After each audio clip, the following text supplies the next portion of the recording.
So we made it. We finally made it. Just a few weeks ago, we were stuck in Egypt. Moses came and with his brother Aaron managed to get us out of Egypt. It took a lot. It took 10 plagues.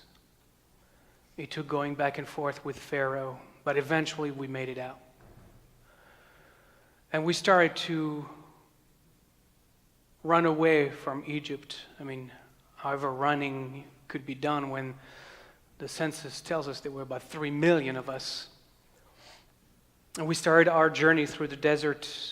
We kind of ran away because eventually, after a few days, Pharaoh changed his mind again and started to pursue us with his chariots.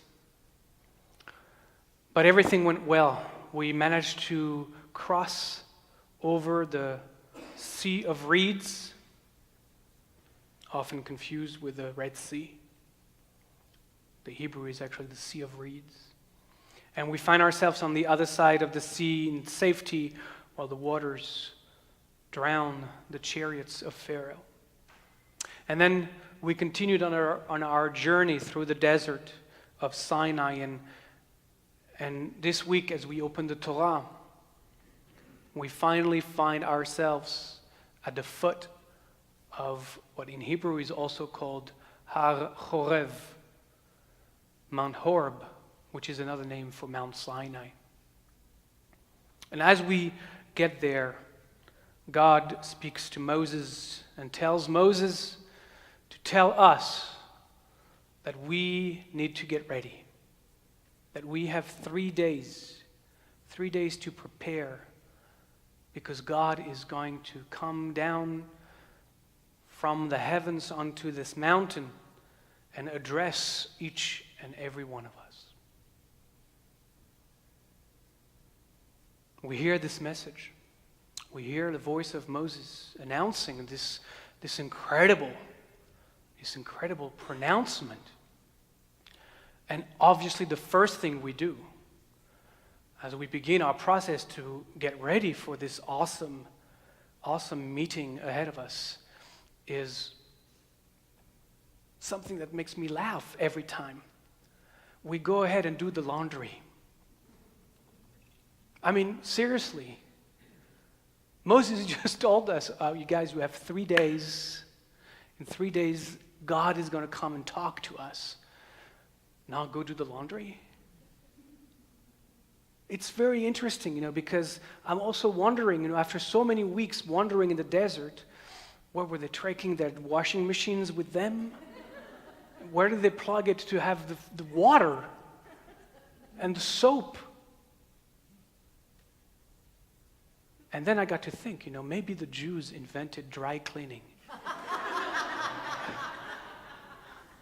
How else would they have done it? We take credit for so many things. Why not?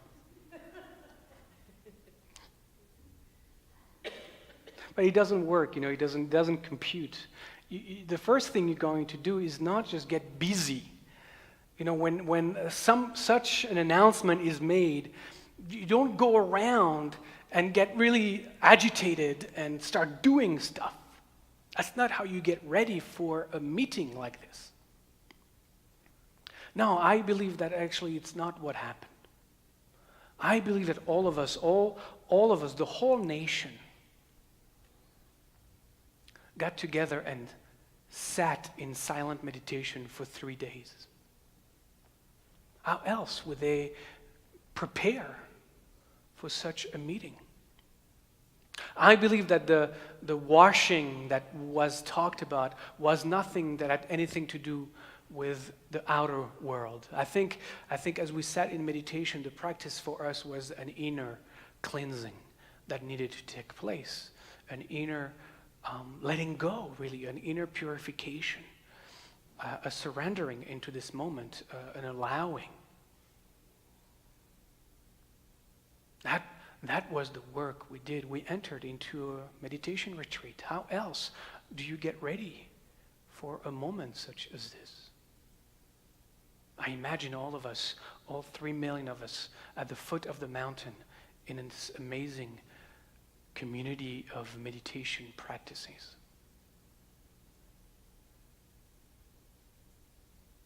And then on the third day, the Torah tells us the mountain started to shake. There were columns of fire that were spewing from its sides. There were lightning and sounds of thunder and clapping, and there was the sounds of the ram horn, the shofar, enveloping the entire mountain. And I believe that has nothing to do with anything on the outside. This is what was happening to us on the inside. You know, when you get to those places in deep meditation, when you touch slightly the beginning of truth, all that you thought you were starts to fall apart. There is an inner shaking, there is an inner surrendering, then there's a different kind of listening. And then in that moment, all of us who were in this deep, silent meditation together, all of us opened our hearts. All of us opened our souls. The veil around our hearts, the walls around our soul came tumbling down. And we understood, we connected with the true nature of reality in that moment. All of us, all at once. And what we understood is, in fact, what is being communicated, if you'd like, but really something that arose from within our meditation practice, which is the first what gets mistranslated as commandment, but really the first pronouncement. Anochi Adonai Elohechem, asher hotzeti etchem me'eretz Mitzrayim. I am the Eternal One, your God, who freed you from Egypt. What we understood in that moment of great opening, when we understood in that moment of surrendering, in that moment of waking up, of enlightenment, what we understood was that the divine was manifesting through us, through each and every one of us, as that force, that energy that compels us to liberate ourselves from those narrow consciousness of that false sense of separate self that we have collapsed into.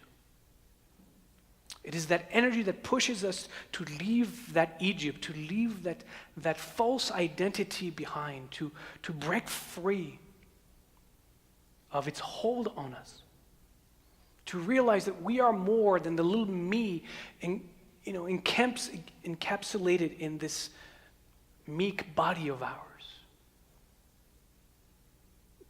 That there is this force within that pushes us to continue to explore for the truth, to seek, to search. We understood at the second level that Adonai Elohechem, we understood the second level that all there is the one manifesting. All there is, each and every one of us, is an expression of that oneness, that transcendent oneness that flows through our being. All of us, we got that. We got that. We got that. In that moment, all of us together. What a deal, what an amazing moment. And what we got, most of all, the deepest thing we got is that first word of the first pronouncement in the first verse, Anochi. I am. And you know what we got? You know what we got is that I am that God pronounced, that God spoke, whatever that means, but that I am that we awakened to was not this little I am. That I am that burst forth through us was that divine I am that I am. You see, nobody gets enlightened. Nobody wakes up. Nobody wakes up. Waking up is the realization that I am finally wakes up to its own being. That is what wakes up. Not you or me. We don't wake up. We're not there. But the realization is that this I am that I am is the I am that is every I am. And that is not limited to any little me or any little you.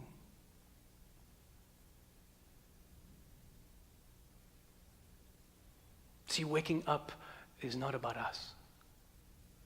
Waking up is about God. Waking up is allowing God to become aware of God's self. Waking up is allowing God through us to become aware that God is.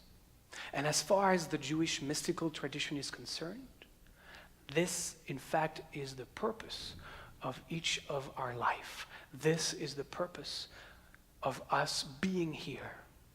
This is the purpose of us having ever been born, is that we can be the conduit, that we can be the instrument through which God wakes up to know God's self. Whew. That's what the Kabbalists tell us.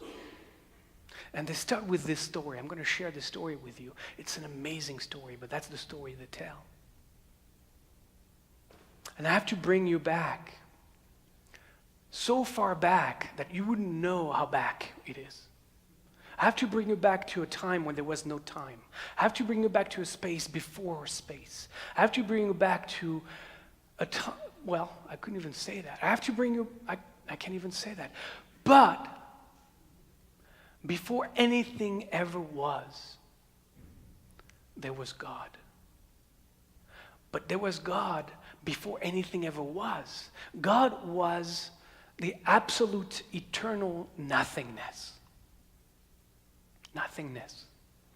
And that nothingness filled the void. But the problem, as the Kabbalah is telling us, the problem when you are the totality of nothingness, eternally and absolutely, there is no way for you to know you are. I mean, be with that for a moment. Like, if you are the absolute totality of nothingness, there's nothing behind you, beyond you, before you. Nothing. There is nowhere for you to know you are. So the whole purpose of creation, according to Kabbalah, was that God needed to know God existed. And for that to happen, God needed to create an other. Not a real other, because there is no other, because there is nothing outside of that. But God needed a mirror. So the Kabbalah says God, in the midst of the nothingness of God, created a womb. And in that womb, God burst, exploded as God's energy. And that energy spread and filled the entire womb. And as that energy slowed down, it began to take shapes. It began to take form. But forms were just the expression of that energy that was an expression of the divine. They were no other than God. They were just God suddenly expressing as maybe a string, a quark, an atom, particle, a molecule, a quartz, a whatever. And those came together to form galaxies and planets and suns and moons. Every particle, every atom, every string vibrating the energies of God. This whole entire universe aware and conscious, the breath of the divine. And then some of those atoms, some of those molecules, some of those particles became these shapes and that form that gave the form, the divine form of a human being. And within that form, which was no other than God, because it was made of God, within that form, as part of its functioning, there was the capacity for a brain and a mind that would become self-reflective. And that mind that became self-reflective made a mistake. It started to think of itself as actually living independently from the rest, as a separate being. It forgot that it was God, and it started to call itself John, or Peggy, or Frederick, instead of God. And then it came to believe with practice that actually this false sense of separate self was truth. But the truth of that falsity is that it was all built in. Because if God wanted to know God's self, it had first to forget that it was God.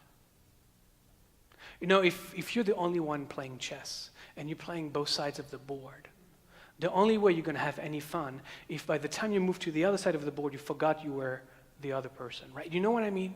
It's like you have to forget. You have to forget in order to remember. And you have to forget in order to remember that you can remember the truth of who you are and then see yourself in all that you have created. And that's the story that the Kabbalah is talking about. And that's the story that is culminating really with that first commandment, that first utterance. When we, meditating as a nation, walk up to the truth that that which was looking at the world through our eyes and our senses was that which was waking up in that moment. God got to know God's self. And when God got to know God's self, God said, Anochi, I am. See that I am at the beginning? It's God exclaiming, I am. God realizing it exists. Wow. Crazy stuff.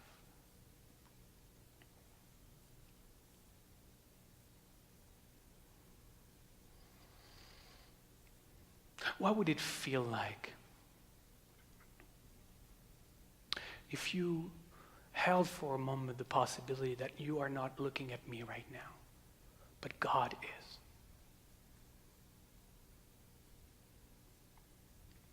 What did it look like or feel like if you came to suspend disbelief for a moment and realize that you are not breathing right now, God is?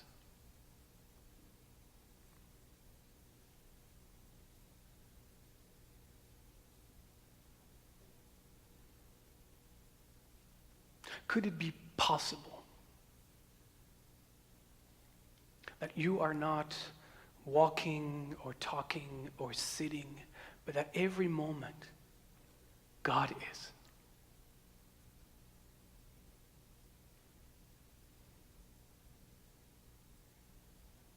What would it be like if you looked outside the window and instead of saying, oh, it's raining, which it might be in Seattle, instead of saying it's raining, to realize that God is aware in that moment of God manifesting as rain.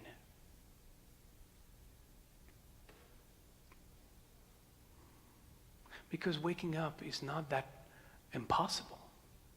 See, the problem with waking up is that it's so close. It's so right there. The shift of thinking that there is a you that is looking at me through your eyes or listening to me through your ears right now and shifting that false consciousness and knowing that in fact it is God. And that presence that is behind your eyes and between your ears is the same presence that is between my ears and behind my eyes. There is only one presence.